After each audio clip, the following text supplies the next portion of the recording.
সাথে হয়তো আরও কিছু বলল, কিন্তু সেসব তৈমুরের শ্রবণালী পর্যন্ত পৌঁছালো না। সে তাকিয়ে রইল ফেলে আসা পথের দিকে। ততক্ষণে রিকশাটা অদৃশ্য হয়ে গিয়েছে দৃষ্টির আড়ালে। উৎমির মনটা ফুরফুরে। সকাল সকাল আজ আর কারো নিকট হতে কোনো কটুবাক্য শুনতে হয়নি তাকে, পড়তে হয়নি কারো রোশানালের খপ্পরে। পুত্রবধূর রান্নার কোনো দোষ না ধরে নীরবে সকালের নাস্তা শেষ করেছেন শাহানা। তারপর ছেলেকে বিদায় জানিয়ে বসেছেন অন্দরমহলে। গতকাল বাবার নাম্বার থেকে পরপর 3বার ফোন কল এসেছিল উৎমির নাম্বারে, কিন্তু সেই কল আর রিসিভ করা হয়নি তার। এমনকি ফিরতি কলটাও দেয়নি মেয়েটি। ছোট থেকে বাবার সাথে তেমন একটা সখ্যতা না থাকলেও মেয়ের মুখ দেখে মেয়ের মন খারাপ বুঝে যাওয়ার ক্ষমতা ছিল রায়হান কবিরের, যা উৎমির অজানা নয়। শাশুড়ির কটু বাক্যে তার অতটা খারাপ না লাগলেও স্বামীর অমন আচরণ, খাবার টেবিল ছেড়ে উঠে যাওয়াই তার রাগ, অভিমান আর মন খারাপের প্রধান কারণ। কিভাবে মন খারাপ নিয়ে বাবার সাথে কথা বলতো উৎমি? যদি বুঝে যেত বাবা, কি হতো তখন জানে না সে। তবে বাবা যে ভেতরে ভেতরে দুঃখের আনলে জ্বলতেন তা ঠিকই উৎমি জানে। তাই আর 7-5 না ভেবে কল দিল বাবার নাম্বারে।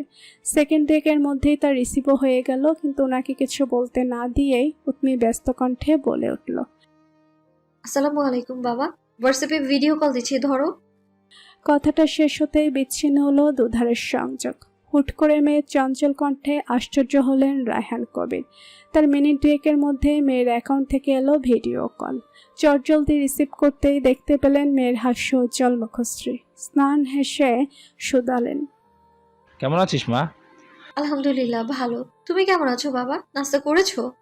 মেয়ের প্রশ্নে অধরের হাসিটা চওড়া হলো রায়হান কবিরের। উত্তর দিলেন, আমিও আলহামদুলিল্লাহ। গতকাল রাতে বৃষ্টি হয়ে তোর মা সকাল সকাল এক হাঁড়ি ল্যাটকা খিচুড়ি রেঁধেছে, তাই আচার দিয়ে খেলাম। তা তুই খেয়েছিস? খিচুড়ি শব্দটা শুনেই জিভে পানি চলে এলো উৎমের। যদিও আচারের সাথে খিচুড়ির কম্বিনেশনটা ভীষণ অপ্রিয়, কিন্তু খিচুড়ি তার বরাবরই প্রিয়। সন্তর্পণে দীর্ঘশ্বাস ফেলে উত্তর দিল, হ্যাঁ খেয়েছি। জামাই কোথায়? অফিসে। এত শুকিয়ে গিয়েছিস কিভাবে? ঠিকমতো খাওয়া দাওয়া করিস না নাকি? সেই সব ছাড়ো, বাড়ির সবাই কেমন আছে? আর তনি বুড়ি ও কোথায়? কোথায় আবার? ড্রয়িং রুমে নিজের খেলনা ঘোড়ায় চেপে কার্টুন দেখছে। গতকাল সকালে বিড়াল ছানার খামচি লেগে ওনার আঙুল কেটে গিয়েছিল। তারপর থেকে বড় ফুপির সাথে কথা বলার জন্য কি যে বায়না, তাই তোকে ফোন করেছিলাম, কিন্তু তুই তো আর ধরলিই না। থতমত খেয়ে গেল উৎমি। আমতা আমতা করে বলে ফেলল মিথ্যা। একদম খেয়াল করিনি বাবা, আমি তো নিচে ছিলাম সারাদিন, আর মোবাইলটাও ধরা হয়নি।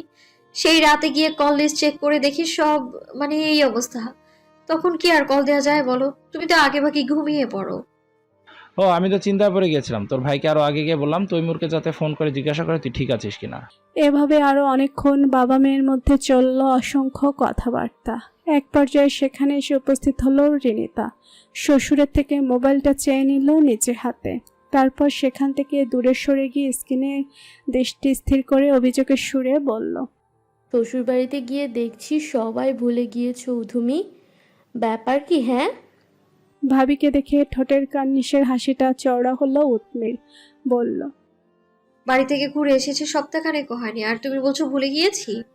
সপ্তাহ পেরোয়নি বলে তুমি একটু যোগাযোগ করবে না? সে যাই হোক, আমার মনে হচ্ছে তোমাকে আবারও এখানে আসতে হবে। কেন ভাবি, কারো কিছু হয়েছে? কই বাবা তো কিছু বললো না। না, কারো কিছু হয়নি, কিন্তু তুমি তোমার প্রয়োজনীয় কিছু কাগজপত্র এখানেই রেখে গিয়েছো। গতকাল তোমার আলমারি আর টেবিল গোছাতে গিয়ে দেখলাম। সময় করে একদিন এসে নিয়ে যেও। কলেজের নাকি? হয়তো, তবে খুলে দেখা হয়নি। কি এক ঝামেলা বলো তো। ব্যাগ তো তোমরাই গুছিয়ে দিয়েছিলে, আমারও আর ধরা হয়নি, এখন আবার যেতে হবে। বেশ, তো বিয়ে করব না বিয়ে করব না বলে বাড়ি মাথায় তুলছিলে, এখন স্বামীকে ছেড়ে আসতে ইচ্ছে করছে না বুঝি? তা তৈমুর সাহেব কি এমন জাদু করলো আমার ননদিনীকে? দুষ্টমির ছলে কথাটি বলে বরুণা চাল রিনিতা। সঙ্গে সঙ্গে লজ্জা পেল উৎমি। লাজুক হেসে বিদায় জানিয়ে কেটে দিল কল।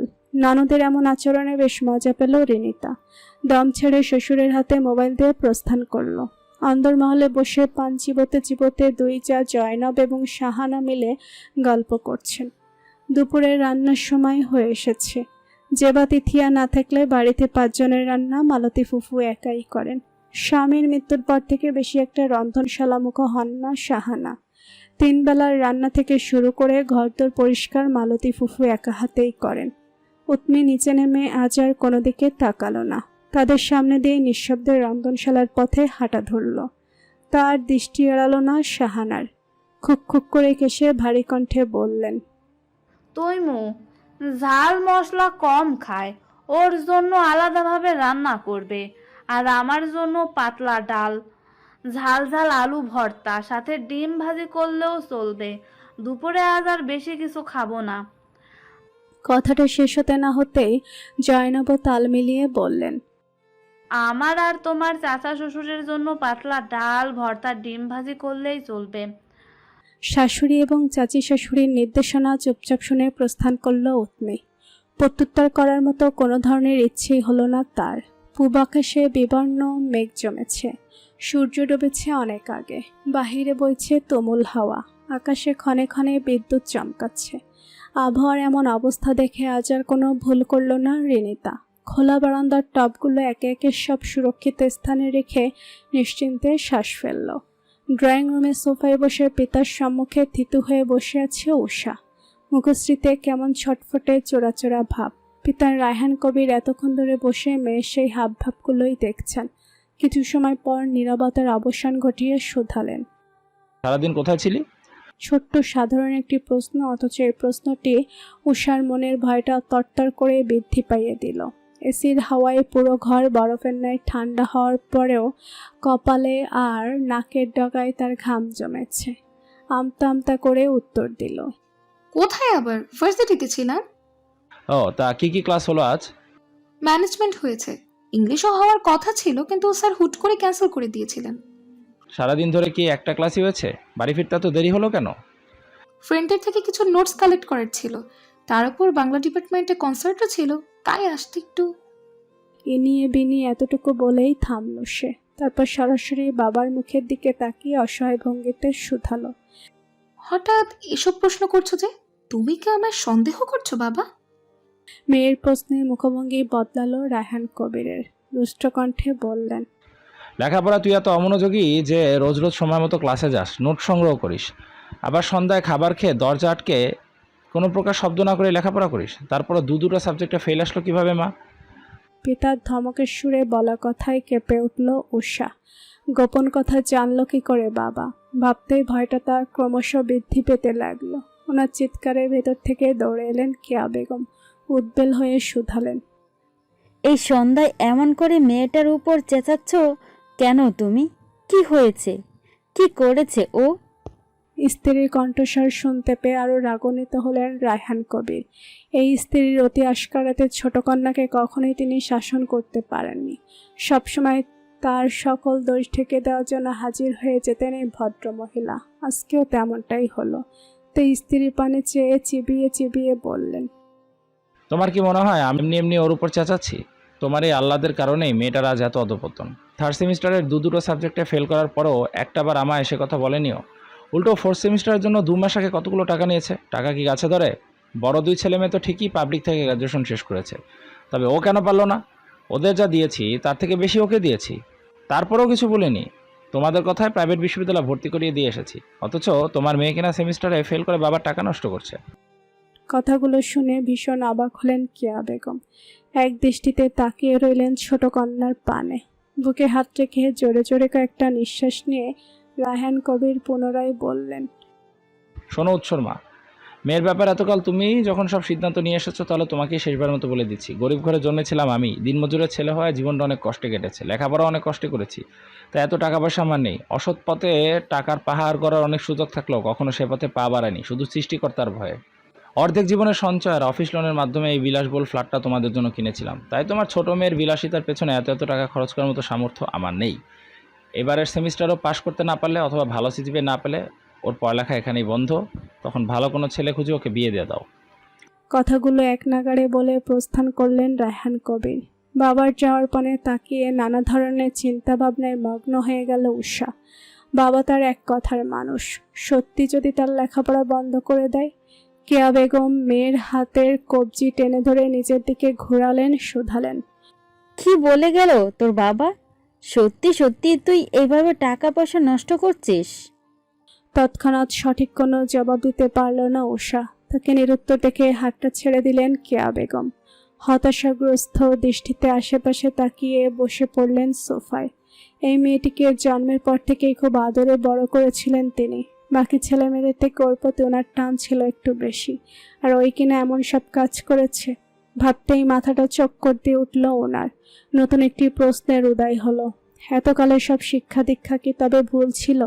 মেয়েটিকে সত্যি কি তিনি মানুষ করতে পারলেন না? টেবিলে রাতের খাবার পরিবেশন করছে উৎমি।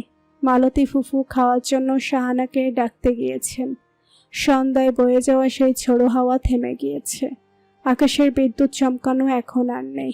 মেঘ কেটে গিয়ে পূর্ণ চাঁদ আলো ছড়াচ্ছে ধরণীতে। কিছুক্ষণের মধ্যেই শাহানা এসে চেয়ার টেনে বসলেন।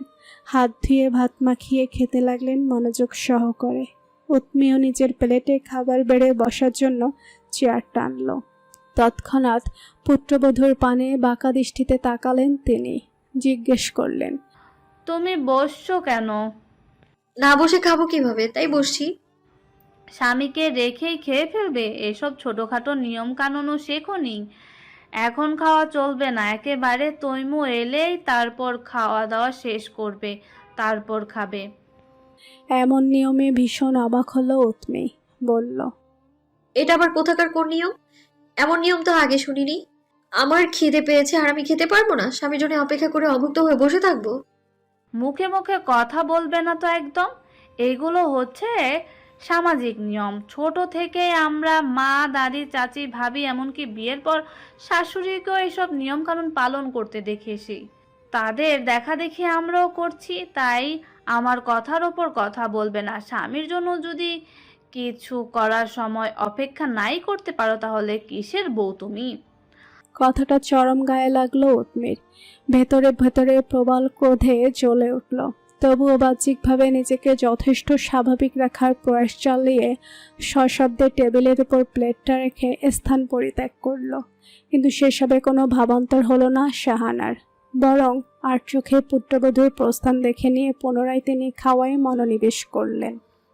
ঘড়ির কাঁটায় 10টা চুই চুই। অপেক্ষার প্রহর যেন আজ কিছুতেই শেষ হচ্ছে না উৎমির। খিদের জ্বালায় পেটের অবস্থা তার করুণ। চোখে দেখছে সর্ষে ফুল। বিয়ের আগে 9:30টার মধ্যে খাবার খেয়ে বিছানায় যাওয়া ছিল তার রোজকার রুটিন। অথচ বিয়ের পর থেকে সব নিয়মকানুনগুলো যেন ধীরে ধীরে বদলে যাচ্ছে। এমনকি সামান্য এই খাবার খাওয়া নিয়েও কেউ এত নিয়মকানুন আরোপ করে। ভাবনাগুলো মাথায় আসলেই ভীষণ রাগ হয় তার। আর সেই রাগ জেদের কারণেই শাশুড়ির নিষেধাজ্ঞা মেনে নিয়ে স্বামীর অপেক্ষায় না খেয়ে মূর্তির ন্যায় বসে থাকে সোফায়। মনে মনে হাজারটা কটুবাক্য আওড়াতে থাকে স্বামী নামক মানুষটির উদ্দেশ্যে। উৎমির ধারণা মতে এই লোকটি খুবই অসহ্যকর। বিয়ের পর ঠিকই তো বড়াই করে কত কথাই না বলেছিল, অথচ শেষমেশ হলো কি? কয়েকদিন অতিক্রম হতে না হতেই সেই কথার খেলাপ করে বসল। রাগে রীতিমতো কান্না চলে এলো উৎমির। অশ্রু জমল চোখে। আশেপাশের সবকিছুই হয়ে উঠল আবছা। বিড়বিড় করে নিজেই নিজের উদ্দেশ্য বলল, ভালো মানুষদের জীবনে শুধু পদে পদে দুঃখ কষ্টই থাকে। মানুষ যেভাবে পারে সেভাবে তাদের উপর জুলুম করে, নিজেদের মতামত চাপিয়ে দেয়। তুইও ভালো মানুষই উঠু, একটু বেশিই ভালো মানুষ। তার এই আহাজারের মধ্যেই কলিং বেল বাজার শব্দ হলো। নড়ে চড়ে উঠল উৎমে। ঘড়িতে এক পলক চোখ বুলিয়ে মাথায় ওড়না দিয়ে ঘোমটা টেনে চলল সদর দরজা খুলতে। মালতী ফুফু আজ আর জেগে নেই। এতক্ষণে নাক ডেকে ঘুমাচ্ছেন উনি। আজ আগে ভাগেই ওনাকে খাইয়ে দেয়ে ঘরে পাঠিয়ে দিয়েছে উৎমে। সব দায়িত্ব নিয়েছে নিজ কাঁধে। দরজা খুলে সম্মুখে তাকাতেই দৃষ্টিগোচর হলো পরিচিত এবং অতি আকাঙ্ক্ষিত মানুষটিকে। পরনের ব্লেজার ঝুলছে তার বাঁ হাতের ভাঁজে। দেহের জলপাই রঙের আয়রন করার টানটান শার্টটার অর্ধভাগ ঘামে ভেজা। গাড়ি থেকে নেমে সদর দরজা পর্যন্ত আসতে না আসতেই এতটা ঘেমে যায় কিভাবে একটা মানুষ? পা থেকে মাথা পর্যন্ত নিষ্পলক দৃষ্টিতে লোকটিকে দেখতে দেখতে এসব কথাই ভাবছিল উৎমি। ততক্ষণে ভ্রুদয় কুঞ্চিত হলো তৈমুরের। স্ত্রীর দৃষ্টির দিকে লক্ষ্য করে ক্লান্ত স্বরে বলে উঠল, দেখা শেষ হয়েছে, এবার কি আমি ভেতরে প্রবেশ করতে পারবো? যদি একটু প্রবেশের জায়গা দিতেন। নড়ে চড়ে উঠল উৎমি। ধ্যান ভাঙল তার। দরজা আঁকলে এতক্ষণ যে সে দাঁড়িয়েছিল বুঝতে পেরে লজ্জিত হলো। সাথে নিজের প্রতি নিজেই চরমভাবে রুষ্ট হলো। এভাবে এতক্ষণ কি না হাবার মতো একজন পুরুষের পানে চেয়েছিল সে? ছি, যতই লোকটি তার স্বামী হোক না কেন, তাই বলে এভাবে? দ্রুত সেখান থেকে সরে দাঁড়ালো। ভেতরে প্রবেশ করে স্ত্রীর উদ্দেশ্যে প্রশ্ন ছুড়ল তৈমুর। ব্যাপার কি? এখন আপনি জেগে আছেন যে? দীর্ঘশ্বাস ফেলে দরজা আটকায় উৎমি উত্তর দেয়। কোনো ব্যাপার না, স্ত্রীর দায়িত্ব পালন করছি আর কি। স্ত্রীর দায়িত্ব? প্রশ্নটির মধ্যে প্রকাশ পায় একরাশ সন্দেহ। তার আগে বলুন, আপনার ফিরতে এত দেরি হলো কেন? কোন দেশ স্বাধীন করতে গিয়েছিলেন আপনি? গলারটাই আলগা করতে করতে স্ত্রী কথা বলার কারণে মুস্কি হাসল তৈমুর। জবাব দিল। অফিসের কাজ করে প্রমোশন পর স্বাধীনতা অর্জন করতে গিয়েছিলাম। প্রমোশন?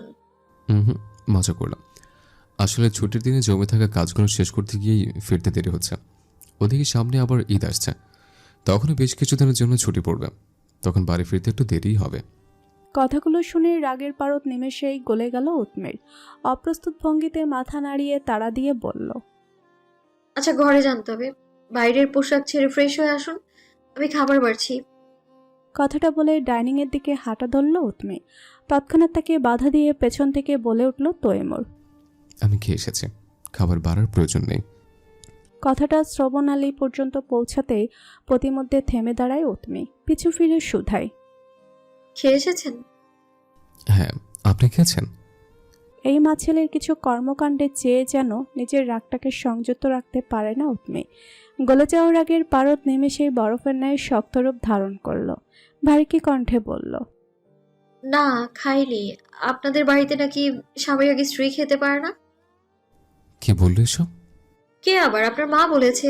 এরপর থেকে খেয়ে আসুন, আর যাই করুন আপনার মাকে অবশ্যই জানিয়ে দেবেন, নয়তো ওনার বিভিন্ন নিয়মের জাতকলে আমি পিষ্ট হতে হচ্ছে আমায়। আর কারো জাতকলে পিষ্ট হওয়া আমার পক্ষে সম্ভব নয়। রাগে গজগজ করতে করতে কথাগুলো বলে প্রস্থান করল উৎমি। হুট করে রাগান্বিত হয়ে যাওয়া স্ত্রীর প্রস্থান অসহায় দৃষ্টিতে দাঁড়িয়ে দাঁড়িয়ে দেখল তৈমুর। বোধগম্য হলো না ব্যাপারটা। বিয়ের আগে অফিস থেকে ফিরতে দেরি হলে রাতের খাবারটা সে বাইরে থেকেই খেয়ে আসতো, তাই অভ্যাসবশত আজকেও বাইরে থেকেই খেয়ে এসেছে। তবে বাড়িতে যে স্ত্রী তার জন্য না খেয়ে বসে বসে অপেক্ষা করবে, এমনটা যেন তার ভাবনা বহির্ভূত ছিল। নইলে কি আর এমনটা জানার পরে এমন ভুল কেউ করে? কেউ করতে পারলেও তৈমুরের মতো পুরুষ কখনোই তা পারত না। নিজের এই অপরাধবোধে অনুশোচনা হলো তৈমুরের। দীর্ঘশ্বাস ফেলে সিঁড়ি বেয়ে উপর উঠতে লাগলো। উৎমের রাগ আর অভিমান বরাবরই একটু বেশি, তবে সেই রাগ কিংবা অভিমান নিতান্তই চাপা ধাঁচের। অন্যদের মতো ভাঙচুর করা অথবা কারো ওপর চিৎকার চেঁচামেচি করতে সে পারে না ফেস করে কাঁদতে। আত্মসম্মানে বড্ড লাগে, তবে সেই রাগের জের ধরে নিজের উপর পাষণ্ডের মতো অত্যাচার জুলুম অবশ্য ঠিকই চালাতে পারে।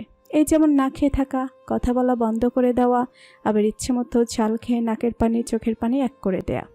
এখন এই অপশনগুলোর মধ্যে 3 নাম্বারটাই সে বেছে নিল। শুকনো মরিচের গুঁড়া আর গুটি কয়েক কাঁচা মরিচ একত্রে ভাতের সাথে পিষে পাষাণ নারীর ন্যায় গলধকরণ করতে লাগলো। ঝালে তার জিভ জ্বালা করলেও কিছুতেই থামল না সে নিজের কাজ। ইতোমধ্যে ডাগর ডাগর চোখ দুটো লালাভ হয়ে ধারণ করেছে পিশাচিনীদের রূপ। ঠোঁট দুটো হয়ে গিয়েছে টমেটোর মতো টসটসে। একসময় প্লেটের পুরো খাবারটা শেষ করে তবেই সে উঠল। টেবিলের উপর সব গোছগাছ করে আলো নেভিয়ে হাঁটা ধরল ঘরের দিকে। ফ্রেশ হয়ে আয়নার সামনে দাঁড়িয়ে হেয়ার ড্রায়ার দিয়ে চুল শুকাচ্ছে তৈমুর। কিছুক্ষণ পরপর তাকাচ্ছে দরজার পানে, স্ত্রীর আসার অপেক্ষা করছে। মেয়েটি রেগেছে কিনা কে জানে। কোথায় বিয়ের পর মানুষ একে অপরকে প্রেম নিবেদন করে, 2-4টে দুষ্টু মিষ্টি কথা বলে, সময় সুযোগ পেয়ে বউকে বুকে টেনে আদর করতেও ভুলে না। অথচ তৈমুরের ভাগ্যে সেসব কিছুই জুটছে না। বউয়ের রাগ ভাঙাতে আর বাড়ির পরিস্থিতি স্বাভাবিক করতে গিয়েই সময়টা তার হেলাই পড়ছে। অথচ ছোট ছোট না করে সঠিক সময়ে যদি মা তার বিয়ে দিয়ে দিত, তাহলে এতদিনে হয়তো পেছনে বাবা বাবা বলে ডাকার মতো একটা চৌবাচ্চাও হয়ে যেত তার। ভাবতেই দীর্ঘশ্বাস ফেলে তৈমুর। তখনই ঘরের ভেতরে প্রবেশ করলো উৎমি। নিঃশব্দে দরজা আটকে চলে এলো পালঙ্কের কাছে। বিছানার কুচকানো চাদরটা টান টান করে বিছিয়ে এবার হাত দিল বালিশে। তৎক্ষণাৎ দ্রুত গতিতে এগিয়ে এসে বালিশটা তার থেকে এক প্রকার ছিনিয়ে নিয়ে সেখানেই বসে পড়ল তৈমুর। স্বামীর এমন কাণ্ডে হতভম্ব হয়ে গেল উৎমি। ভ্রুযুগল কিঞ্চিত কুচকে শোধালো। কি হচ্ছে? অসভ্যতা। কি? সরি উথমি, আমি জানতাম না আপনি আমার জন্য অপেক্ষা করছিলেন। জানলে কখনোই এমন গুরুতর অপরাধটা করতাম না। আপনি কি রাগ করেছেন আমার উপর? না, করিনি। এসব আপনার ব্যক্তিগত ব্যাপার, শুনুন এখান থেকে। উৎমির সোজা সাপটা জবাব। আপনি নিজে তো আমার ব্যক্তিগত মানুষের কাছে কি ব্যক্তিগত বলে কিছু থাকে? আমি সরি উথমি, আর কখনো এটা হবে না। বারবার সরি বলার প্রয়োজন নেই, বলছি তো রাগ করিনি। তাহলে চোখ কিভাবে লাল হয়ে আছে কেন? ঠোঁটি বা ফোলা কেন? বাড়িতে প্রবেশকালে তো সব স্বাভাবিক ছিল। ভরকে গেল উৎমি, ইতস্তত করে বলল। খেতে গিয়ে ঝাল মরিচে কামড় লেগেছে, তাই এমন অবস্থা। সামান্য বিষয় নিয়ে কান্নাকাটি করে ভাসিয়ে ফেলার মেয়ে নই আমি। হ্যাঁ, আপনি শুধু গোপন রাগ করে নাও খাওয়া ভুলে যাওয়ার মতো মেয়ে। কি বলেন? চোখ রাঙিয়ে তাকালো উৎমি। উৎমির জায়গা থেকে উঠে নিজ জায়গায় গিয়ে বসলো তৈমুর। চোখের চশমাটা খুলে বেড টেবিলের উপর রেখে বালিশে মাথা গুজে বলল। লাইট নেভান, খুব ঘুম পাচ্ছে আমার। প্রত্যুত্তর করল না উৎমি। নির্দেশ মোতাবেক চুপচাপ নিজের বালিশ ঠিক করে আলো নিভিয়ে ড্রিম লাইট জ্বালিয়ে এসে শুয়ে পড়ল। তার মিনিট দুয়েক অতিক্রম হতে না হতেই হালগুছে নিজের হাতটা তার উপরে রাখলো তৈমুর। কয়েক সেকেন্ডের মধ্যেই স্ত্রীকে আবদ্ধ করে নিল নিজ বন্ধনে। এমন কাজে নড়ে চড়ে উঠল উৎমি। ভেজা জিভ দিয়ে নিজের শুষ্ক ওষ্ঠজোড়া ভিজিয়ে শুধালো। কি করছেন? কিছু না। ছাড়ুন তবে। তৎক্ষণাৎ টুসটার শব্দ করে তার কপালে, দুগালে এবং থুতনিতে পরপর চুম্বন বসিয়ে দিল তৈমুর। ফিসফিস করে বলল। হুম, ছাড়বো না। শুভরাত্রি। দোয়া করি সকলের জন্য সুন্দর ঠান্ডা একটা মেজাজ নিয়ে ঘুম থেকে উঠতে পারেন। কথা শেষ করে তার গলায় নাক ঘষে ঘুমানোর উদ্দেশ্যে চোখ বন্ধ করে নিল তৈমুর। স্বামীর এমন কাজে পুরো দেহখানা শিরশির করে উঠল উৎমের। শুকনো ঢোক গিলে কপালের ঘাম মুছে বেশ কয়েকটা নিঃশ্বাস ফেলে বিড়বিড় করল। এই লোকটা দেখতেই ভদ্র সভ্য, কিন্তু ভেতরে ভেতরে আস্ত একটা বদমাইশ। দিন যায় রাত আসে, আবার রাত যায় নতুন আরেকটি দিন আসে। এটাই প্রকৃতির নিয়ম। আজকের দিনটি শুরু হলো আর 5টা দিনের মতোই। সকাল সকাল গৃহিণী ঢুকলো রান্নাঘরে। চাকরিজীবীরা তৈরি হতে লাগলো কর্মস্থলে যাওয়ার উদ্দেশ্যে। শিক্ষার্থীরা নির্দিষ্ট ইউনিফর্ম পরে তৈরি হচ্ছে স্কুলের জন্য। সারা ফ্ল্যাট জুড়ে এক প্রকার ছোটাছুটি চলছে যেবার। এই তো দৌড়ে গিয়ে রুটি ছেঁকছে, তো এই আবার গিয়ে খুঁজে দিচ্ছে ছেলের মোজা। তার মধ্যে আবার অন্য ঘর থেকে এলো তুরাকের ডাক। জোহানের আম্মু, এই জোহানের আম্মু, আমার টাইটা একটু বেঁধে দিয়ে যাও না। স্বামীর ডাকে বিরক্ত হলো জেবা। এখান থেকেই সাড়া দিয়ে বলল। বয়স তো কম হলো না, অথচ এখনও কিনা টাই বাঁধার জন্য আমায় লাগে। আসছি। তারপর ছেলের হাতে ছেলের মোজা ধরিয়ে দিয়ে হেবার ছুটল ছেলের বাপের কাছে। টাই হাতে বিছানায় বসে আছে তুরাক। স্ত্রীকে আসতে দেখেই দাঁত কাপাটি বের করে বোকা হাসল সে। জেবা গিয়ে এসে তার টাইয়ে হাত লাগালো। বাঁধতে বাঁধতে ব্যস্ত কণ্ঠে বলল। রোজ রোজ এই টাইয়ের বাহানা দিয়ে বিরক্ত করতে লজ্জা করে না? ছেলেটাকে তৈরি করে দিয়ে নিজেও তো তৈরি হতে পারো, আমার কাজটা একটু কমাতে পারো, কিন্তু তা না, আর করবে না। স্ত্রীর রাগ মিশ্রিত কথাতেও পূর্বের মতোই মুখশ্রীতে ঝরঝরে হাসিটা লেপ্টে থাকে তুরাকের। দুহাত দিয়ে কোমর জড়িয়ে ধরে স্ত্রীর। এটা তার রোজ করা অভ্যাস। স্বামীর এমন কাণ্ডে অভ্যস্ত জেবা। তাই কৃত্রিম রাগটা আর ধরে রাখতে পারল না। টাই বাঁধা শেষ করে মুচকি হেসে আলতো করে বুকে কিল বসিয়ে দিয়ে বলল। আহা ছাড়ো তো, পাশের ঘরে ছেলে আছে, যখন তখন চলে আসতে পারে। হায় হায়, ওদিকে আমার রুটি পুড়ে যাচ্ছে। তুরাগ স্ত্রীর কপালে চুম্বন এঁকে দিয়ে ছেড়ে দেয় তাকে। জেবা লাজুক হাসে। কাজের বাহানায় ছুটে যায় রান্নাঘরে। কিছুক্ষণের মধ্যে টেবিলে নাস্তা বাড়ে। স্বামী সন্তানের জন্য টিফিন বক্স রেডি করে আলাদা আলাদা ব্যাগে ভরে সযত্নে রাখে ড্রয়িং রুমের সোফায়। চেঁচিয়ে ডাকে। জোহানের বাবা, জোহানকে নিয়ে খেতে এসো তাড়াতাড়ি। স্ত্রী বলা কথা শেষ হতে না হতে ছেলেকে সঙ্গে নিয়ে খাবার টেবিলে এসে বসে তুরাক। গল্প করতে করতে শুরু হয় তাদের নাস্তা পর্ব। নাস্তা সেরে ছেলেকে স্কুলে পৌঁছে দিয়ে তাকে ছুটতে হবে আবার অফিসে। অফিসে যাওয়ার জন্য তৈরি হওয়ার বদলে ঘর জুড়ে খুব মনোযোগ সহকারে কিছু খুঁজছে তৈমুর। সেই খোঁজাখুঁজির চক্করে ড্রেসিং টেবিলের জিনিসপত্রের অবস্থা নাজেহাল। বিছানায় গোছানো বালিশগুলো হয়ে গিয়েছে অগোছালো। হাঁটতে হাঁটতে হঠাৎ করে দেয়ালের সাথে বাড়ি খেলো বেচারা। তৎক্ষণাৎ ব্যথায় সূচক শব্দ করে উঠল। ডান হাতের সাহায্যে ব্যথার স্থান ঘষতে ঘষতে আবারও খোঁজায় মনোযোগ দিল। দরজার সাথে হেলান দিয়ে পুরো দৃশ্যটা এতক্ষণ ধরে অবলোকন করছিল উৎমি। কিন্তু এভাবে স্বামীকে আঘাত পেতে দেখতেই নড়েচড়ে উঠল সে। দ্রুত হেঁটে ভেতরে প্রবেশ করলো। শুধালো। কি খুঁজছেন এভাবে? আমার চশমা কোথাও খুঁজে পাচ্ছি না, একটু খুঁজে দিন না, আমার খুব অসুবিধা হচ্ছে।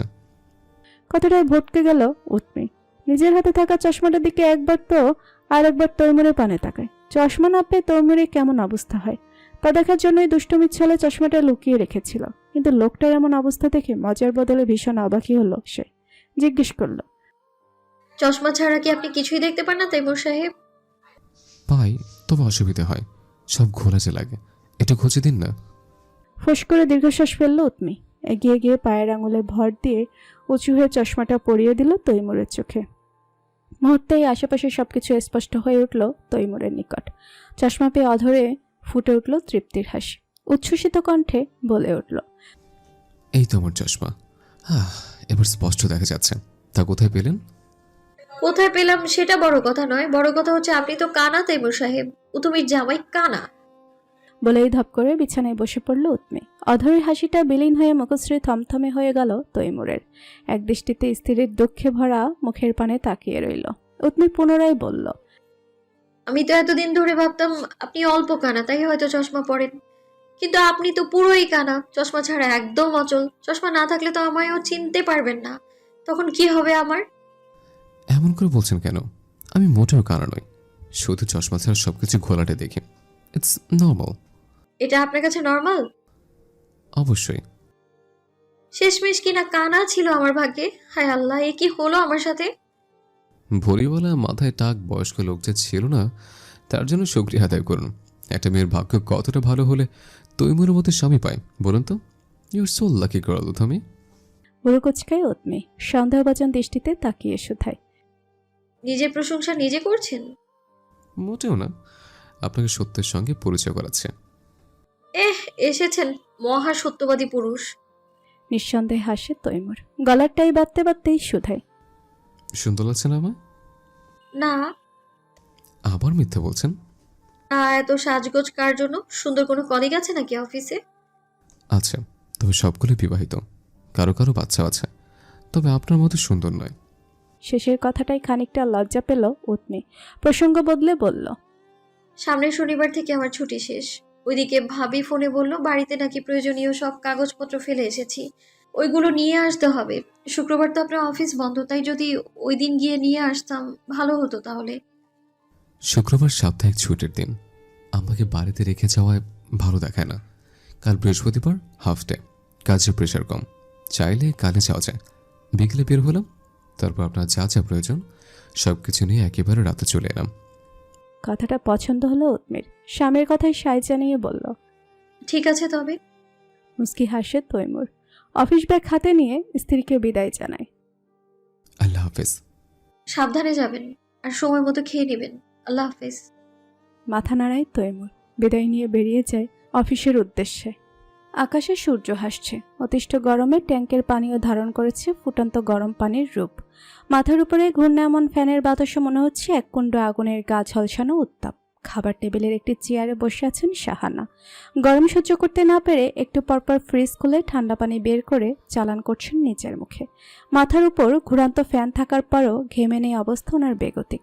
উৎমি রন্ধনশালায় দাঁড়িয়ে রান্না করছে। মালতী ফুফু মেঝেতে বসে কুটছেন মাছ। কি মনে করে যেন আজ সকাল সকাল আড়তে গিয়ে মায়ের পছন্দের পাবদা, পোয়া আর নদীর পাঙ্গাস মাছ নিয়ে এসেছিল তৈমুর। যদিও শুক্রবার ছাড়া বাজারে সে যায় না, তবুও কি মনে করে যেন হাঁটতে হাঁটতে সেদিকে চলে গিয়ে করে নিয়ে এলো বাজার। সেসবেই বসে বসে কুটছেন মালতী ফুফু। ফ্রিজ থেকে মশলার বাটিটা নিতে এলো উৎমি। তৎক্ষণাৎ দৃষ্টিগোচর হলো এক ঢোকে ঠান্ডা পানি গিলতে থাকা শাশুড়িকে। দৃশ্যটি তার মোটেও ভালো লাগলো না। ভারী কণ্ঠে বলল, এভাবে সরাসরি ঠান্ডা পানি কেন খাচ্ছেন? পরে তো ঠান্ডা লেগে যাবে। নর্মাল পানির সাথে ঠান্ডা পানি অথবা বরফ মিক্স করে খান। কথাটি শ্রবণাতীত হতেই পুত্রবধূর পানে বাঁকা দৃষ্টিতে তাকান শাহানা। প্রত্যুত্তর না করে থম মেরে বসে থাকেন। উৎমি ফ্রিজ খুলে নিজের কাজ করতে করতে পুনরায় বলে, বোতলে করে পানি দিয়ে দিচ্ছি। এই গরমের মধ্যে এখানে আর বসে থাকতে হবে না, ঘরে গিয়ে এসে নিচে শুয়ে থাকুন। আমি বুঝে নেব কি করব আর কি করব না। এসব তেরামো করে লাভটা কি? উল্টো অসুখ বিসুখ বাঁধিয়ে নিজেকেই ভুগতে হবে। বুড়ো বয়সে অসুখ কিন্তু মারাত্মক। কথাটা শেষ হতে না হতেই তেতে উঠলেন শাহানা। ঝাঁঝালো কণ্ঠে বললেন, বুড়ো? কে বুড়ো? কাকে বুড়ো বললে তুমি? কেন আপনি? এবার জন্য অপেক্ষার চূড়ান্ত পর্যায়ে পৌঁছে গেলেন তিনি। শুধালেন, কি? আমি বুড়ো? আমাকে দেখতে বুড়ো বুড়ো লাগে? তোমার এত সাহস হয় কিভাবে আমাকে বুড়ো বলার? মাত্র 26 বছর বয়সী আমাকে যদি আপনি বয়স্ক মেয়ে মানুষ বলতে পারেন, তাহলে 60 ঊর্ধ্ব আপনি তো বুড়োই হবেন, তাই না? শুধু আপনি কেন, আপনার মেয়ে জামাই 2 ছেলে সবই তো বুড়ো। কথাটি বলা শেষ করে আবারও চুলার ধারে চলে গেল উৎমি। পুত্রবধূর এহেন কথায় বাকরুদ্ধ হয়ে গেলেন শাহানা। রাগে রীতিমতো কাঁপছেন তিনি। তারপর কয়েক সেকেন্ড সময় নিয়ে বিড়বিড় করতে করতে সেখান থেকে প্রস্থান করলেন। সেসবে আর কর্ণপাত করল না উৎমি। ভাতের মার গালতে গালতে মুস্কি হাসল সে। আজ বৃহস্পতিবার, তৈমুরের কথা মোতাবেক আজই বাপের বাড়ি যাওয়ার কথা উৎমির। সে আনন্দেই তার মনটা আজ ফুরফুরে। এমনকি এই জন্য শাশুড়ির কথা তেমন একটা গায়ে লাগাচ্ছে না সে, করতে চাচ্ছে না কোনো অশান্তি। অবশ্য শাহানা তার বাপের বাড়ি যাওয়ার কথাটা ঠিকই জানেন, তৈমুর নিজেই গতকাল মাকে জানিয়েছে কথাটি। তবে এবার আর এই সামান্য বিষয়ে দ্বিমত করেননি শাহানা। রান্নাঘরে বসে পুঁইশাক কাটছেন কিয়া বেগম। ভাতের পাতিলটা চুলা থেকে নামাতেই দুপুরের রান্নাবান্নার সমাপ্তি ঘটল রিনিতার। পিছু ফিরে শাশুড়ির উদ্দেশ্যে অসন্তোষ প্রকাশ করে বলল, বসে বসে এখন আবার এসব কাটতে আপনাকে কে বলেছে মা? রেখে দিন, বিকেলে আমি কেটে রাতের জন্য না হয় রান্না করব। আমি করতে পারলে তোমার সমস্যা কি? সারাদিন বাচ্চা সামলে কম কাজ তো আর করো না। তার উপর আরেকটা, এখন পেটে, এই সময় বেশি বেশি বিশ্রামের প্রয়োজন। মাত্র মাস চারেক হলো, এতেই আপনি যেমন করছেন তাতে তো মনে হচ্ছে এটাই যেন প্রথমবার। তো কি করব? তনি হওয়ার সময় কি হয়েছে মনে নেই? এমন হেলাফেলা আর অবহেলার কারণে মরার মতো অবস্থা হয়েছিল। ভাগ্যিস খারাপ কিছু হয়নি, আল্লাহ বাঁচিয়ে দিয়েছিলেন। এবার আর আমি কোনো ধরনের ঝুঁকি নিতে চাই না। খুব সাবধানে চলাফেরা করতে হবে। যাও, গোসল সেরে গিয়ে খেয়ে নাও। এখন? তো কখন? আর হ্যাঁ, নামাজ পড়তে ভুলো না কিন্তু। আজও তুমি আর তৈমুর আসবে মা? জানি, তোমার শ্বশুর বলেছে। আর রাতের রান্না বান্না? ও, আমি আর উষা মিলে করে নিব, তোমার চিন্তা করতে হবে না। যাও এখন। শাশুড়ি গম্ভীর একরোখা আদেশে আর সেখানে দাঁড়াতে পারল না রিনিতা। দীর্ঘশ্বাস ফেলে ঘরের দিকে পা বাড়ালো। বিছানার মাঝখানে আড়াআড়িভাবে শুয়ে বেঘরে ঘুমাচ্ছে তনি। তার পাশেই তার গায়ে গা ঘেঁষে ঘুমাচ্ছে আরেকটি প্রাণ আইসক্রিম। ভোরের আলো ফোটার সাথে সাথেই ঘুম থেকে উঠে পুরো বাড়ি মাথায় তুলে ফেলাই হচ্ছে এ দুটো ছানাপোনার প্রধান কাজ। সাথে লণ্ডভণ্ড করে ফেলা ঘর থেকে শুরু করে ঘরের সকল জিনিসপত্র। আর তারপর গোসল সেরে ক্লান্ত হয়ে ঘুম ঘুম চোখে দু এক লোকমা খেয়েই পাড়ি জমায় ঘুমের রাজ্যে। এজন্য তার দৈনিক এক রুটিনের অন্তর্ভুক্ত দুপুরের রোদ কমে এসেছে। অফিস থেকে তৈমুরের বাড়ি ফিরতে ফিরতে বেঁচে গেল প্রায় 3টা। নানা ধরনের চিন্তাভাবনা মাথায় নিয়ে ঘরে প্রবেশ করতেই তাকে সম্মুখীন হতে হলো উৎমির। তৎক্ষণাৎ সেখানেই থমকে দাঁড়ালো সে। থমথমে আহত স্বরে সাফাই দেওয়ার ভঙ্গিতে চটজলদি বলে উঠল, বিশ্বাস করো না তুমি, আমি ঘুরে দেখে একদম ঠিক সময় অফিস থেকে বেরিয়েছিলাম, কিন্তু রাস্তায় এত জ্যাম, কীভাবে বোঝাবো আপনাকে? তার উপর মাঝ রাস্তায় এসে দেখি ট্রাকের ধাক্কায় ঘটেছে বাইক অ্যাক্সিডেন্ট। পুলিশের সঙ্গে সঙ্গে আটকে দিয়েছে রাস্তা, তাই একটু দেরি হয়ে গেছে।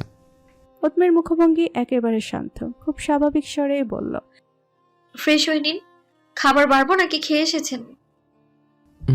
খাইনি। আচ্ছা, আমি তাহলে নিচে গেলাম, আপনি ফ্রেশ হয়ে চলে আসুন। তারপর সেখানে আর এক মুহূর্ত দাঁড়ালো না উৎমি। নিজের কথা শেষ করে কয়েক সেকেন্ডেই বেরিয়ে গেল ঘর থেকে। শার্টের বোতাম খুলতে খুলতে সেদিকে তাকালো তৈমুর। হুটহাট তার অভিমান করে রাগ করে অগ্নিমূর্তি ধারণ করা বউটা আজ আর রাগ অভিমান করলো না কেন? ব্যাপার কি? এসব তা মোটেও ভালো লক্ষণ নয়। ভাবতে ভাবতেই ভুরুদাই কঞ্চিত হলো তার। দুপুরে ভোজনের পর থেকে শুরু করে একেবারে আশ্রয়ের আগ পর্যন্ত ফুলকুঞ্জ বাড়িটি থেকে নীরব নিস্তব্ধ। পুরোনো দিনের মতো হই হুল্লোড় এখন আর হয় না এ বাড়িতে। সময়ের সঙ্গে সঙ্গে কত কিছুই না বদলে গিয়েছে। যে যার মতো ব্যস্ত হয়ে পড়েছে নিঃস্বার্থায়। টেবিলে 2টো প্লেটে খাবার বেড়ে কিছুক্ষণ স্বামীর জন্য অপেক্ষা করতেই তৌমির এসে চেয়ার টেনে বসলো। স্ত্রীর পানে চেয়ে শুধালো, আপনি এখনো খাননি? না। আম্মা কিছু বলেছেন? না, কি বলবে? ও, আজ কি তবে যাওয়া হবে না? কোথায়? আমার বাবা বাড়ি। কেন হবে না? কথা তো ছিল। আজ যাবো, তারপর কাজ শেষ করে রাতে ফিরে আসবো। তার কখন যাবেন শুনি? 3:30 বেশি বাজে। যাওয়া আসা করতেও তো কম সময় লাগে না। গাড়ি তো নিজেদের, তাই যখন ইচ্ছে তখনই যাওয়া যাবে। আপনি খেয়ে গিয়ে তৈরি হয়ে নিন। অফিস থেকে এলেন অথচ বিশ্রাম না নিয়ে এখন শ্বশুরবাড়ি ছুটবেন? তখন তো আবার আপনার মা আমায় এসে দোষারোপ করবে। থতমতো খেয়ে গেল তৈমুর। আমতা আমতা করে করল, তা অবশ্য নেওয়া উচিত, কিন্তু সমস্যা নেই, আপনি খেয়ে দিয়ে গিয়ে তৈরি হয়ে নিন। ভালা কথায় কাজ দিল না, বরং ছুটে গেল উৎমি। জল শক্ত করে বলল, মনে এক অথচ মুখে আরেক এমন ধারার মানুষদের না আমি একদমই সহ্য করতে পারি না। যাবেন না তা সোজা সাপটা বলে দিলেই হয়, এত বাহানা কেন দিতে হবে? আর যে কথা রাখতে পারবেন না সে কথাই বা কেন দিতে আসেন? স্ত্রীর কথায় রাগের আভাস পেল তৈমুর, আমতামতা করে বলল, আমি আবার না করলাম কখন? বলেছি তো যাব। আর প্রয়োজন নেই, বাড়িতে ফোন করে জানিয়ে দিয়েছি আমরা যাব না। আপনি নিশ্চিন্তে খেয়ে গিয়ে বিশ্রাম করুন। ভেতরে ইচ্ছে থাকলে সবই করা যায়, আর ইচ্ছে না থাকলে কিছুই করা যায় না। রাস্তায় যে কেমন জ্যাম তা আমার খুব ভালো করে জানা আছে, সবই বাহানা। কথাগুলো বলা শেষ করে নিজের খাবারের প্লেট নিয়ে টেবিল ছেড়ে উঠে গেল উৎমি। বড় বড় কদম ফেলে চলে এলো অন্দরমহলে। এক পর্যায়ে সোফায় বসে খেতে আরম্ভ করলো সে। তার এহনো কাজে ভরকে গেল তৈমুর। গলায় আটকে গেল খাবার। ঢকঢক করে গ্লাসের পানি শেষ করে গলার স্বর নামিয়ে নিজেই নিজেকে প্রশ্ন করল, এই মেয়ে এমন কেন? এত এত রাগ আসে কোত্থেকে? আমি কি ইচ্ছে করে দেরি করে এসছে, নাকি নাচার জন্য অজুহাত তৈরি করেছে? কিন্তু প্রশ্নের উত্তরগুলো খুঁজে পেল না তৈমুর। উদাস হয়ে খাবার খেয়ে উঠে চলে গেল ঘরে। উৎমি এলো তার ঠিক পাক্কা 10 মিনিট পর। খোপা করা চুলগুলো খুলে পিঠ জুড়ে ছেড়ে দিল। ড্রেসিং টেবিলের উপরে অযত্নে পড়ে থাকা লো চার্জেড মোবাইলটা হাতে নিতেই স্ক্রিনে দেখতে পেল ভাবি নামে সেভ করা নাম্বার থেকে আসা মিসড কল। তখনই কল ব্যাক করলো সে। সাথে সাথে রিসিভ হয়ে অপর পাশ থেকে ভেসে এলো রিনিতার কণ্ঠস্বর, কতবার কল দিলাম তোমায়, ধরলে না কেন? শুনিনি, মোবাইল সাইলেন্ট ছিল। ওহ, তা রওনা দিয়েছো তোমরা? এখন কোথায় আছো? বাড়িতে। বাড়িতে এখনো? তাহলে বেরোবে কখন? আজ আর আসছি না ভাবি। এ কি, আসছো না মানে? আজই তো তোমাদের আসার কথা ছিল। ছিল, তবে আসছি না। ওইগুলো তুমি গুছিয়ে আমার আলমারিতে লক করে রেখে দিও, যেদিন আসতে পারবো সেদিন নিয়ে আসবো। আচ্ছা রাখি তবে, হ্যাঁ, মাকে জানিয়ে দিও। রিনিতাকে আর কিছু বলার সুযোগ না দিয়ে কল কেটে দিল উৎমি।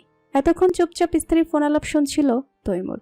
এবার যেন ভারী অবাক হলো সে। বিছানায় হাঁটু মুড়ে বসে আশ্চর্যজনিত কণ্ঠে প্রশ্ন ছুড়ল, এটা কি হলো? আপনি না তখন বললেন বাড়িতে নাকি বলে দিয়ে এসেছেন যাবেন না? তাহলে মোবাইলটা চার্জে বসালো উৎমি। স্বামীর পানে ফিরে তাকালো না একবারও। জবাবে বলল, তো তো মানে আপনি আমি মিথ্যে বলেছেন? আগে জানিয়েছেন বললেও সত্যি সত্যি তো এইমাত্র বাড়িতে না যাওয়ার কথাই জানালেন। সেসব আমার ব্যাপার, আপনাকে কেউ শুনতে বলেছে? দীর্ঘশ্বাস ফেলে তৈমুর মিনমিনে গলায় বলে, অযথা সামান্য কারণে রেগে যাওয়া তেরামি করায় কি আপনি বংশানুক্রমে পেয়েছেন? আমার অর্ধেক জীবন থেকে লেখাপড়ার চাকরি জোগাড় করতে করতে, বাকি অর্ধেক তো দেখছি আপনার রাগ সহ্য করতে করতে চলে যাবে। কি হবে আমার ভবিষ্যৎ প্রজন্মের? কিছুই হবে না। আপনার ভবিষ্যৎ প্রজন্ম আপনার আর আপনার মায়ের স্বভাব নিয়েই জন্মাবে। তারপর তাদের জীবন সঙ্গী আর পুত্রবধূ হাড় মাংস জ্বালিয়ে খাবে। রাগে গজগজ করতে করতে বারান্দায় গিয়ে বসলো সে। বিয়ের পর থেকে যেন উৎমের নিকট সবকিছু অসহ্য লাগছে। বিশেষ করে অসহ্য লাগছে চরম এই অভদ্র লোকটিকে। তনি যখন ঘুম ভেঙেছে তখন সময় বিকাল 4টা। ঘুম থেকে জেগে ড্রয়িং রুমের বিভিন্ন জায়গায় খেলনা ছড়িয়ে ছিটিয়ে রেখে খেলনা ঘোড়ায় চেপে বসে আছে সে। দাদি কিয়া মেঝেতে বসে রূপকথার গল্প শোনাতে শোনাতে তাকে খাইয়ে দিচ্ছে খাবার।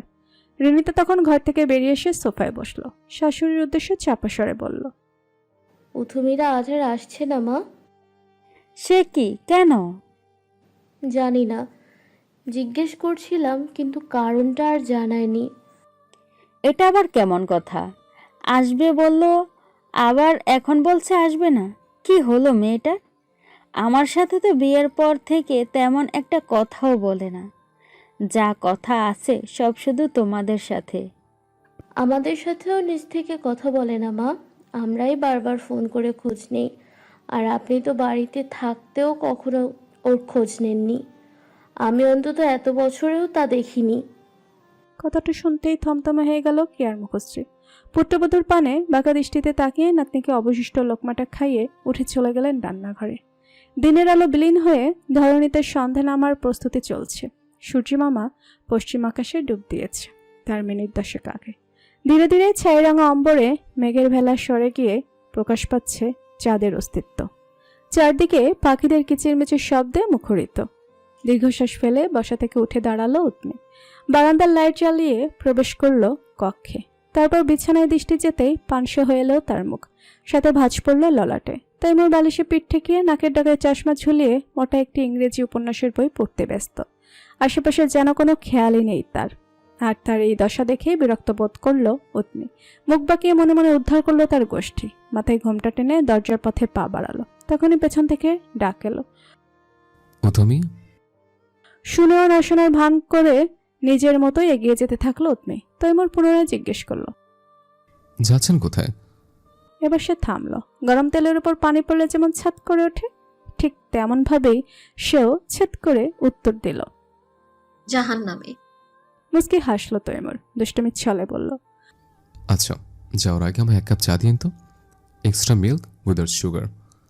মুখশ্রীর ভাবভঙ্গি মুহূর্তেই বদলে গেল উৎমির। এবার ভীষণ রাগ হচ্ছে তার। এই লোকটা ঠিক কোন ধাঁচের মানুষ কিছুতেই যেন বুঝতে পারছে না সে। কিন্তু তৈমুরের সেসবে খেয়ালই নেই। তার দৃষ্টি পূর্বের মতোই নিজের হাতের মস্ত বড় বইয়ের মধ্যে নিবদ্ধ। তাতেই যেন রাগটা তাড়াতাড় করে বৃদ্ধি পেল উৎমির। আর কথা না বাড়িয়ে চুপচাপ সে বেরিয়ে এলো ঘর থেকে। সাপ্তাহিক ছুটির দিনে আলাদাই একটা উৎসব ভাব থেকে। অন্য সব দিনের তুলনায় শুক্রবারে বাড়িতে পড়ে রান্নার হিড়িক। তবে আজকের এই দিনটিতে এসে ঘুম থেকে উঠতে বেশ দেরি হয়ে গেল উৎমির। ঘড়ির কাঁটায় তখন কড়ায় 8:32। সূর্যের কড়া রোদ এসে পড়েছে ঘরের মেঝেতে। এতেই যেন মনে মনে নিজের প্রতি বেশ ক্ষুব্ধ হলো উৎমি। তাড়াহুড়ো করে ফ্রেশ হয়ে কোন দিকে না তাকিয়ে ছুটে এলো রন্ধনশালায়। শাহানা তখন চুলার আঁচে দাঁড়িয়ে ডিম ভাজছেন, আর সেই ঘ্রাণ ছড়িয়ে পড়েছে চারিদিকে। অন্যদিকে মালতী ফুফু কাটছেন লেবু আর শশা। ছোট বধূর উপস্থিতি টের পেতেই তিনি মুস্কি হেসে বলে উঠলেন, ও তো বৌমা আইসা পড়ছে, তা আইসকা ঘুম থেকে উঠতে বুঝি দেরি হয়ে গেছে? কথাটিতে খানিকটা লজ্জা পেল উৎমি। মিনমিনে স্বরে উত্তর দিল, হ্যাঁ, আসলে জাগনা পাইনি, রান্নাবান্না শেষ হয়ে গিয়েছে। তৎক্ষণাৎ কড়াইয়ে দৃষ্টি রেখে রুষ্টকণ্ঠে শাহানা উত্তর দিলেন, তো কি তোমার অপেক্ষায় চুল বন্ধ করে বসে থাকবো? বয়স বাড়তে পারে কিন্তু শরীরের জোর এখনো কমেনি। জোয়ানকালে 20-25 জনের রান্না একাই করতে পেরেছি, এখনো পারি। শাশুড়ির কণ্ঠস্বরে ঝরে পড়ার আগের আভাস সহসাই টের পেল উৎমি। আমতা আমতা করে বলল, আমি তবে টেবিলে নিয়ে যাই, সব খাবার বেড়ে ফেলি। বলা শেষ করে ঘুরে সেদিকে পা বাড়ালো সে। পেছন থেকে চেঁচিয়ে উঠলেন শাহানা, কোনো কাণ্ডজ্ঞান নেই তোমার?